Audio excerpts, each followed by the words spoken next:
says 7 o'clock. Okay. Not lit up yet. They're making difference. They're on. We're on. It doesn't say on. Dear, we're on. Take my word for it. Hello, this is George. Hey, Bonnie. Mwah. Hello, this is Adonai Sanctuary Classroom. And this is February 17th, Tuesday.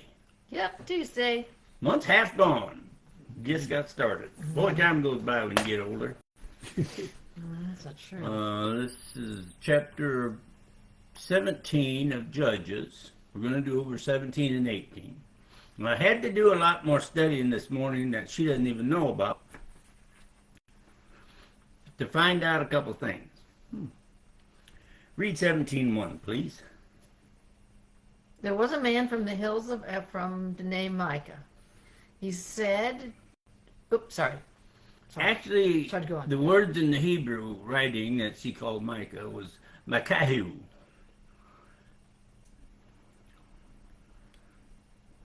From Ephraim. Now, this young man and his mother was very interesting. Now, I'm going to explain why I said that Makahu. Read 2, please. He said to his mother, you know the 1,100 pieces of silver that were taken from you. You pronounced a curse about it, and you told me about it. Well, the money is with me, I took it.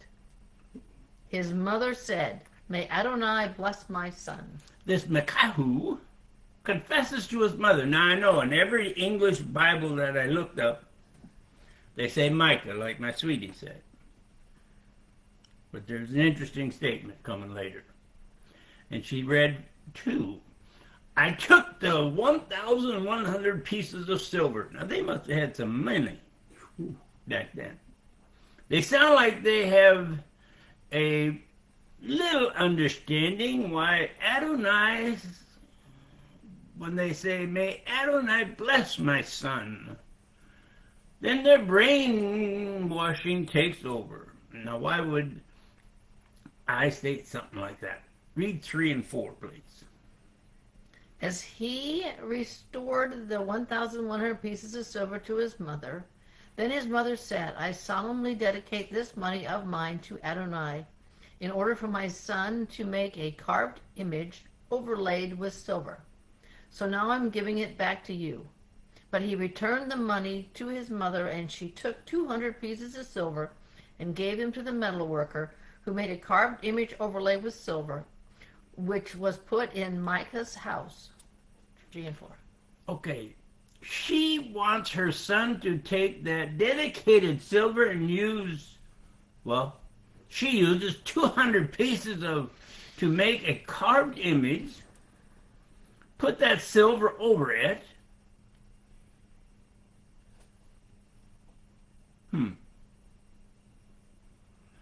Two different men in Micah's house of God. Now, why did I say that? I'm going to say it this way.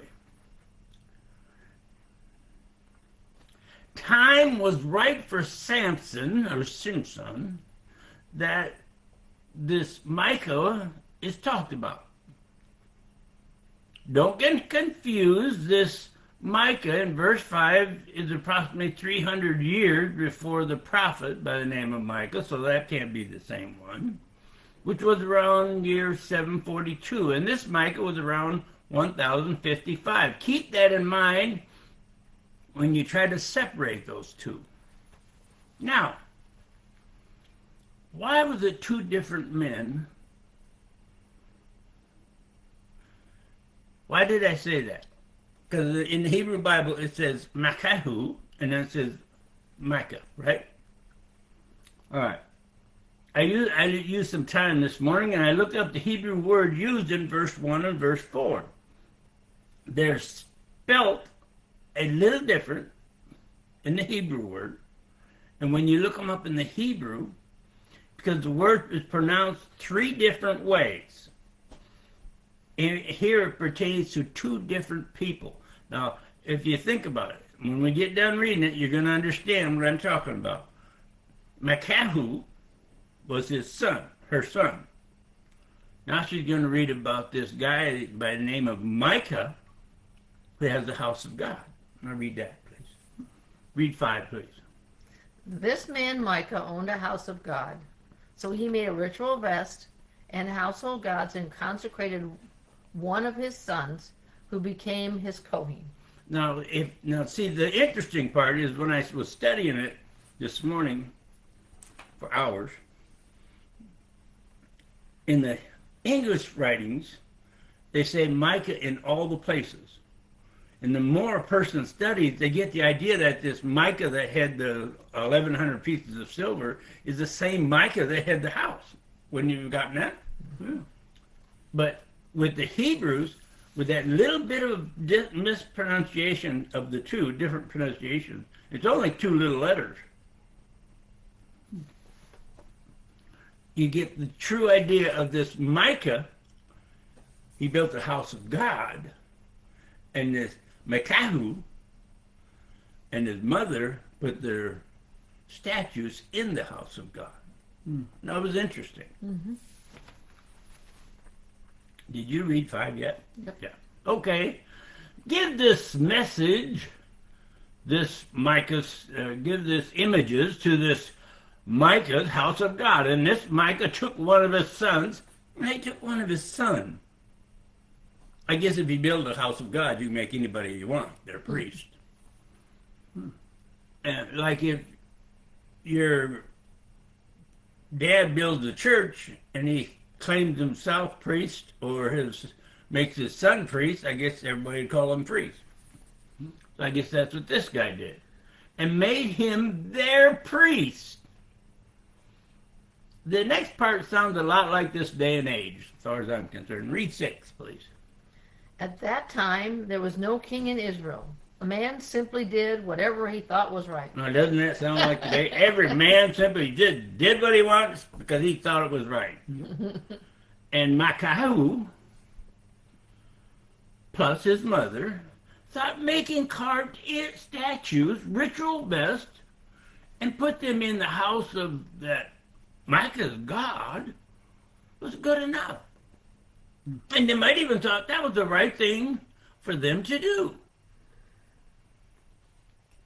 And they looked good in that house of God that Micah built. So they put statues and who they worshipped around their church. They said, may Adonai bless you. So they had a general idea of who Adonai was, would you think? Mm-hmm. But then they built statues, which goes against all the writings. All right. That was just something that crept into my thinking this morning when I was studying, and I just couldn't get rid of it. We see later on that because they used that stuff, it did them, and still does, cause spiritual confusion, and really did them no good. That is what leads to total brainwashing, you might say, and idol worship. But wait a minute. A Levite comes along, and he needs a financial support, a place to live. And this Micah guy, who owned this house of God, read 7 through 12, please. There was a young man from Bethlehem, in Judah, from the family of Judah, who was a Levite. He had been staying in Bethlehem, but left there to find another place to live, and came to the hills of Ephraim, where eventually he made his way to the house of Micah. Micah asked him, "Where are you coming from?"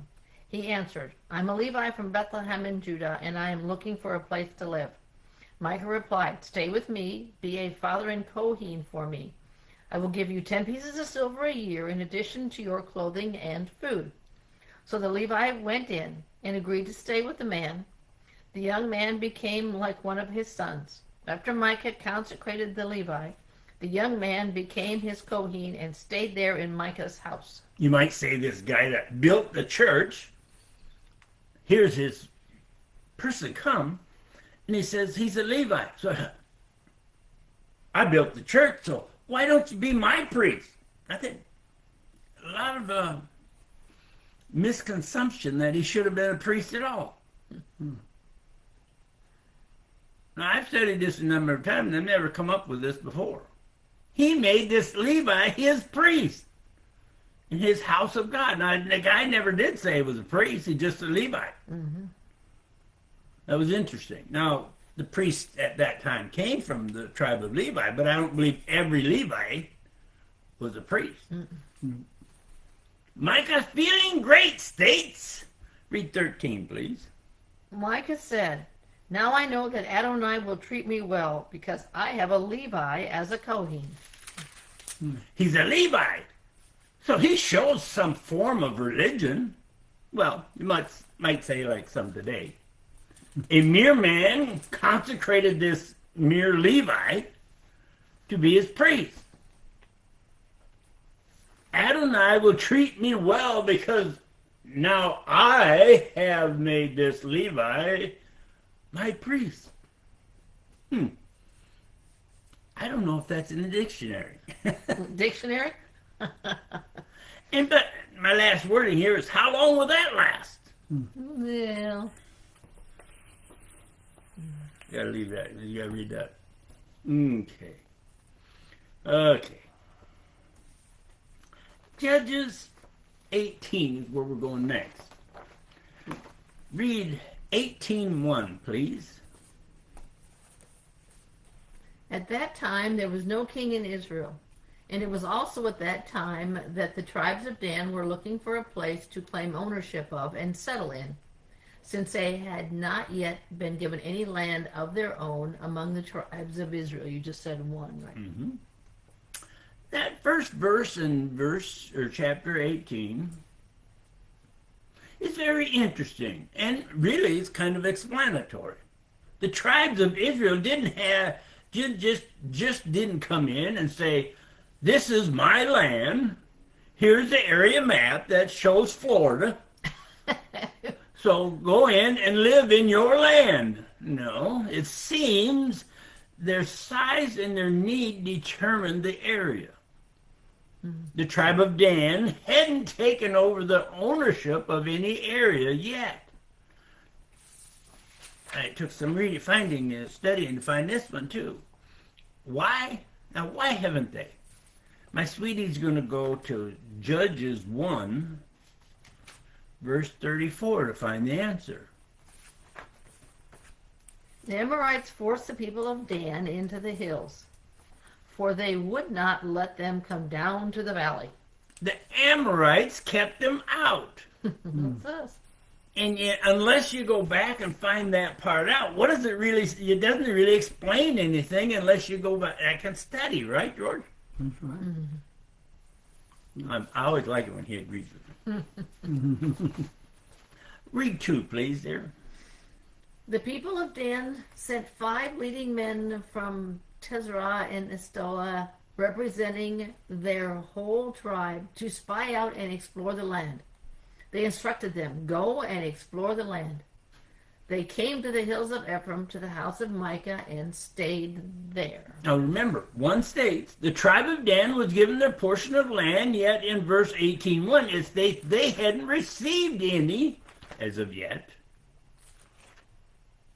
If one really studies, you see that the tribe of Dan would have a very small portion of the promised land. Yet when you go back to Bereshit, or Genesis 49:16 and through 18, read that, please. Dan will judge his people as one of the tribes of Israel.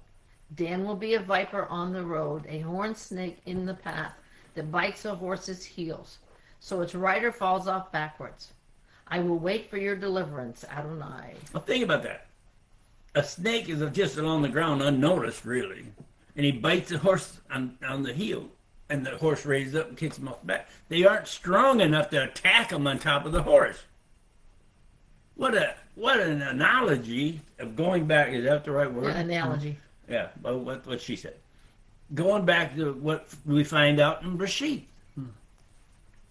And that 18 is so interesting. None of the other tribes of Yaakov or Jacob received their portion of land. 18 again, please. 18:2. 49:18 again. Oh, sorry. I thought I was going to Genesis. What was that? I forgot I was doing that. She wasn't so cheap, I'd fight her. 8. You want 49? Oh, just 18? 18. I will wait. Sorry. I wait for your deliverance, Adonai. Interesting. The tribe of Dan says, I wait for your deliverance. They were one of the smaller tribes west of the Jordan. Yet they were instructed to wait on Adonai for their deliverance. Is that saying don't go out of on your own, don't get a big head, you will judge your people, you will be so powerful, those who attack will fall off their horses backwards because you hide in their grass like a snake and bite them after they've gone by. I never got any of this when I studied before. If you wait on Adonai for your deliverance and not go out on your own without Adonai. Now they have to wait on Adonai. It seems to us that the tribe of Dan didn't listen to Jacob or Jacob, their father. No, they, in most of the readings so far, give us the idea they went out of their way, or you might say went out on their own. The people, what's changed? If you're good looking, strong, or nowadays you have a talent, then you have the world by the hand. Oh, you always listen to those actors, those politicians. Yet this is the world that will not last, and neither do they. I like that comment. If we don't have Adonai and Yeshua, the Messiah, you will have no deliverance. Adonai's door, at Adonai's door. But people, you will get your falsified Messiah damnational deliverance, and you'll be happy about it until the time comes. Jehoshua 19:40 through 48. I'm not reading all these words. You're going to have to look. Oh yeah, skim through. Yeah, if that.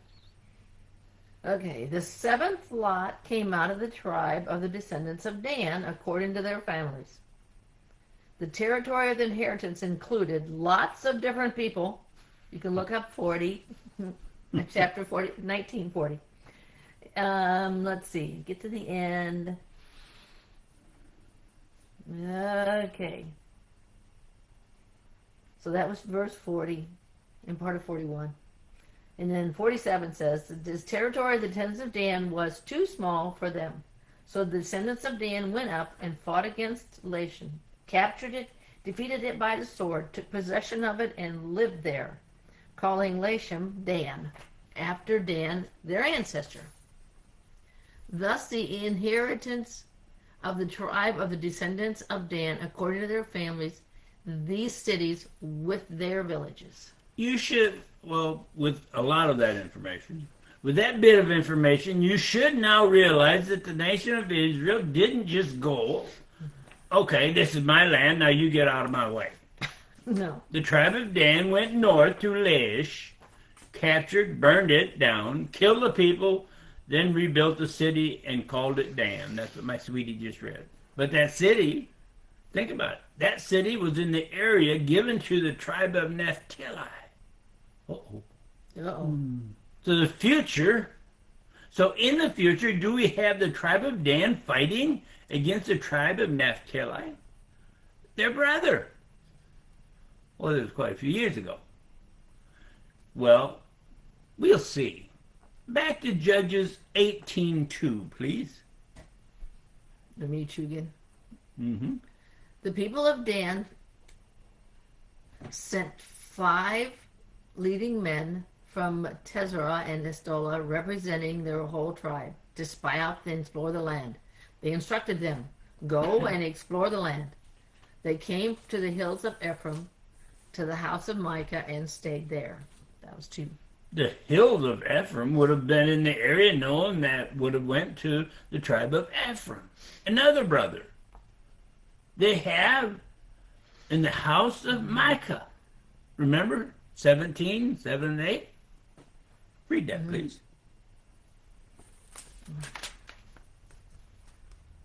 7 and 8. There was a young man from Bethlehem in Judah. From the family of Judah was a Levite. He had been staying in Bethlehem, but left there to find another place to live, and come to the hills of Ephraim, where he eventually made his way to the house of Micah. Okay, we know him only as a Levite who worshipped in Micah's house of worship that he built. But now the tribe of Dan had different ideas. Go and explore the land. And when the spies came to Micah's house, read 3, please. While they were at Micah's house, they recognized the accent of the young man, the Levite. So they approached him and said, "Who brought you here? What are you doing at this place? What is there for you here?" His accent must have gave him away. You can understand that would be like someone in Georgia going to Wisconsin. They could tell the difference in their language, in their speech. Even the ones in Kentucky. But I don't know about them. All right, read 4 and 5, please. He answered, "Here's the arrangement Micah has made with me. He pays me a wage and I serve as his Kohen."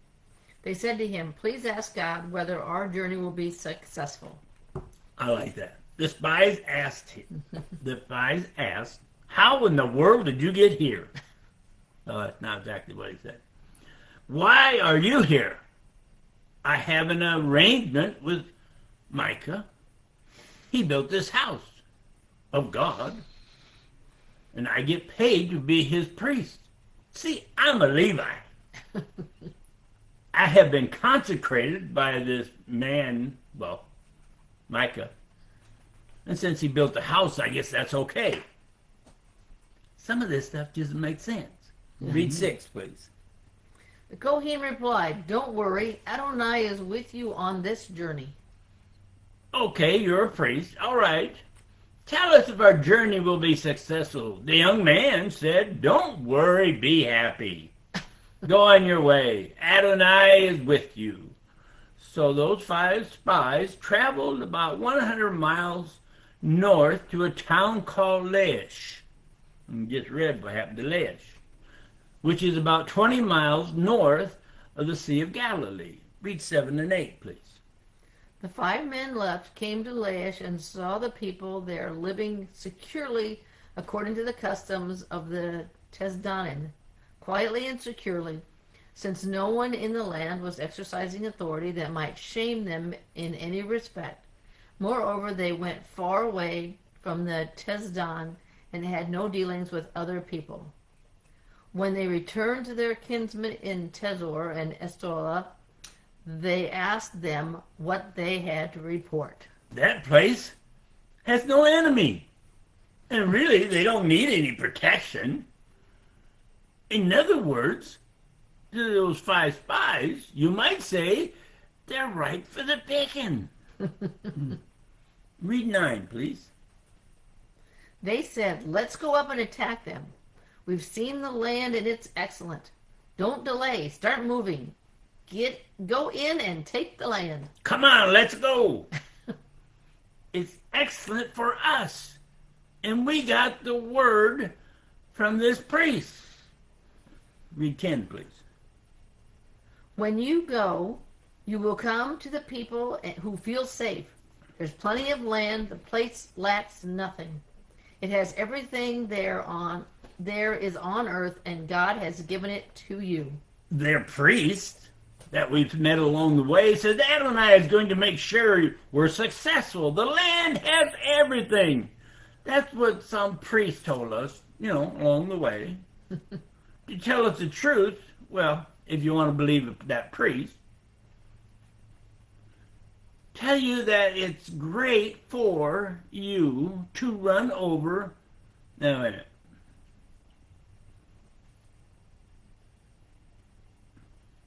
I'll skip that about politics. A person from some pulpit might state what he's been, brainwashed. He has a brainwashed agenda as far as we're concerned. And the hypocrisy of that so-called religion did nothing to that falsifying priest. He lies. That's what the priest did in the tribe of Dan. Read 11 and 12, please. So from the tribe of Dan, 600 men equipped for war set out from there, from Chezar and Estola. You said 11 and 12, right? Yes, ma'am.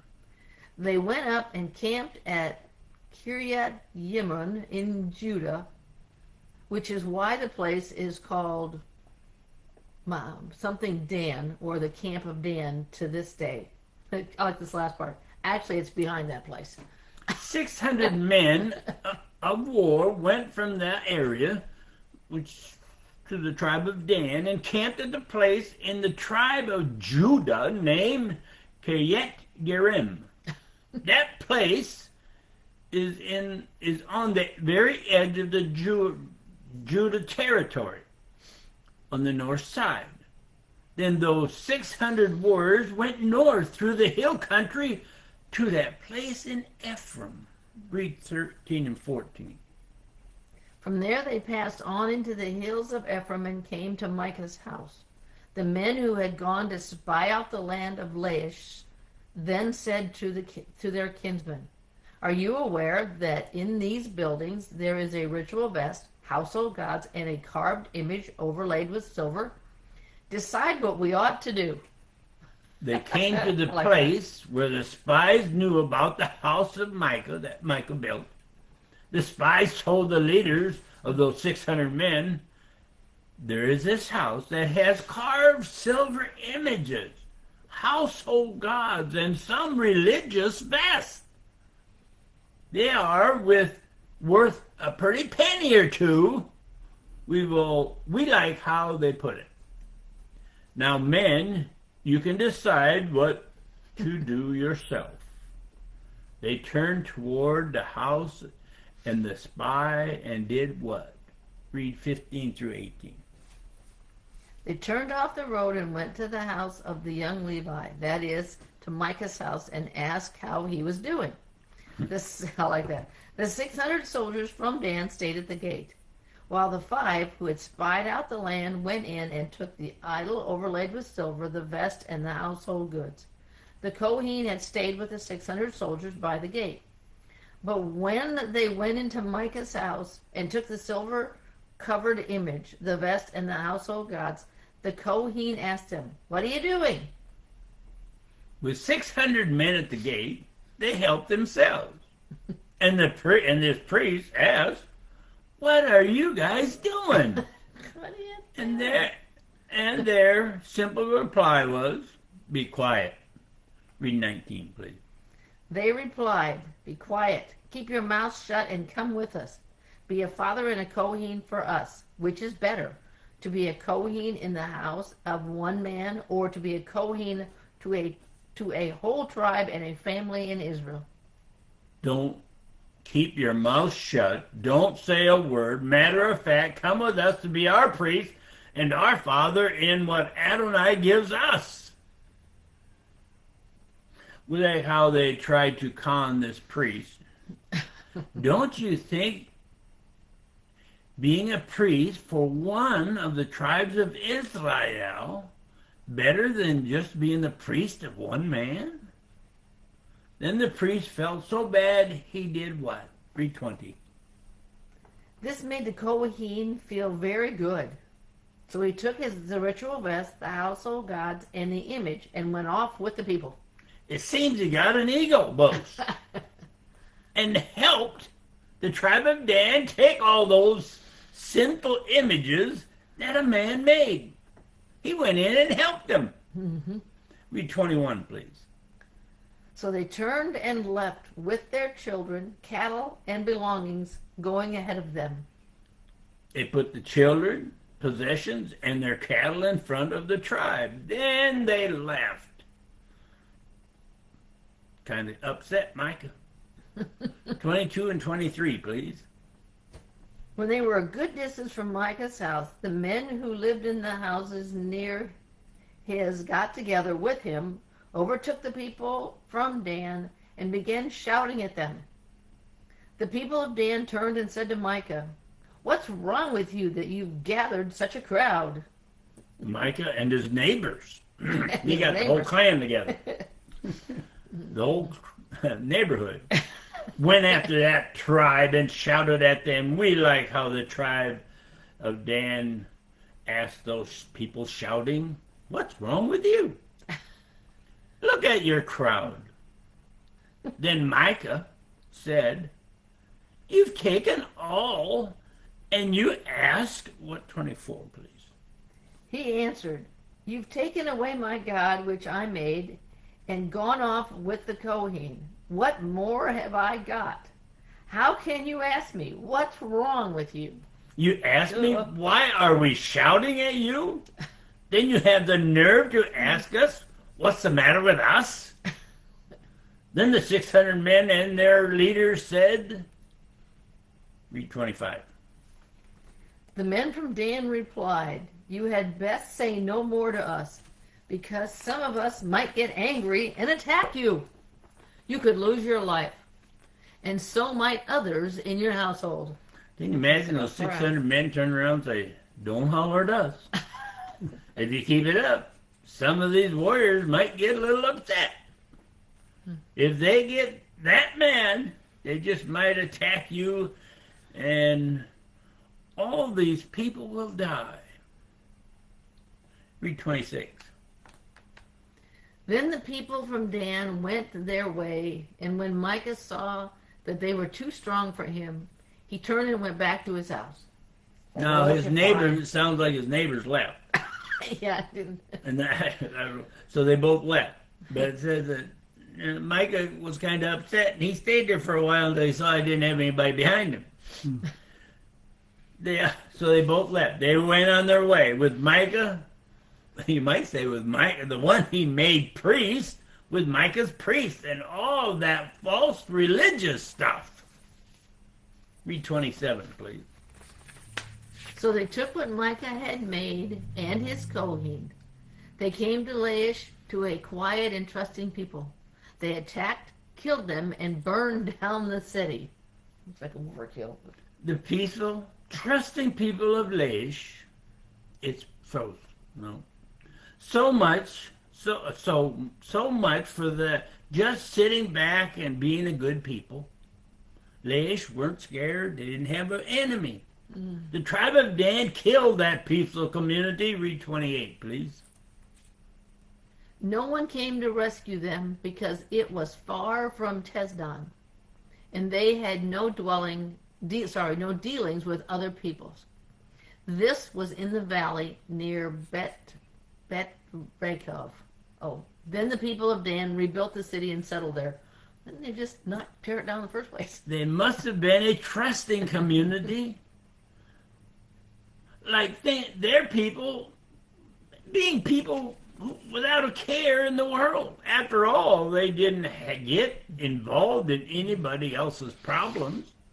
They didn't want to rock the boat, so they just stayed to themselves. But that means no one would come to the rescue either. And nobody did. Read 29, please. They named the city Dan, after Dan, their ancestor, who was born in Israel, although the city had previously been called Laish. They built up the city and called it Dan, like before. Read 30 and 31, please. The people of Dan set up the image for themselves. Is that Johanan, the son of Goshen. Yeah, the son of Manasseh, and his sons were Kohaths for the tribe of the people of Dan until the day of the exile from the land. 1331, sorry. Mm-hmm. Thus they erected for themselves Micah's idols, which he had made, and it remained there as long as the house of God was in Shiloh. They set up the family of Gershon. Interesting. Have you ever heard that before? Exodus 2, 21 and 22. Let's find out where those Gershon people come from. Moses was glad to stay on with the man, and he gave Moses his daughter Zipporah in marriage. She gave birth to a son and named him Gershon. It means foreign there. For he said, I have been a foreigner in a foreign land. So this Johanan, the son of Gershon, was he actually a relative and maybe a great-great-grandson of Moses? Which became the priest of the tribe of Dan, worshiping the false idols of Micah. Interesting. This is until they went into exile anyway. What should we learn from this reading? Falsification can and does creep in, and you better study for truth. Or you, like them, will worship a false idols, falsificational, made-up Messiah from the most prominent religion. What an interesting statement. Mm-hmm. Following them, you will make heaven. Following them, you will, I mispronounced that. Following them, you will not make heaven when Yeshua return. That's why the road is so small and the gate is so tiny. See, with Yeshua, you may get on the road and through his gate. And we need him to have a chance to get in Adonai's door. That will come later on. I have never gotten all that from studying. And when a person reads Judges 17 and 18, I have never seen any of that. No. I've never heard anybody preach it. There's a lot in that to check. Yeah, a lot. I hope people understand that's why you study it, not just read over it. Because we've read over it for what? How many years? 40? Done. 50? Yeah. 60? Number of times. But when you put 2 and 2 together, it becomes 4. Even with this new math. So, that's why we study. Because I had never seen all that. I'll put it this way. I never saw any of that before in my life. And what an interesting study it was to find out the truth when you go into it all. Yeah. Interesting. We'll see you next week. I hope you stayed for the whole thing. Hope you study it. Find the truth in the Word, not just what some priest says or what you think some priest said in your past, and you read it the way they told you. Because that's what we did for 40-something years, 50 years. You have a good week. Bye.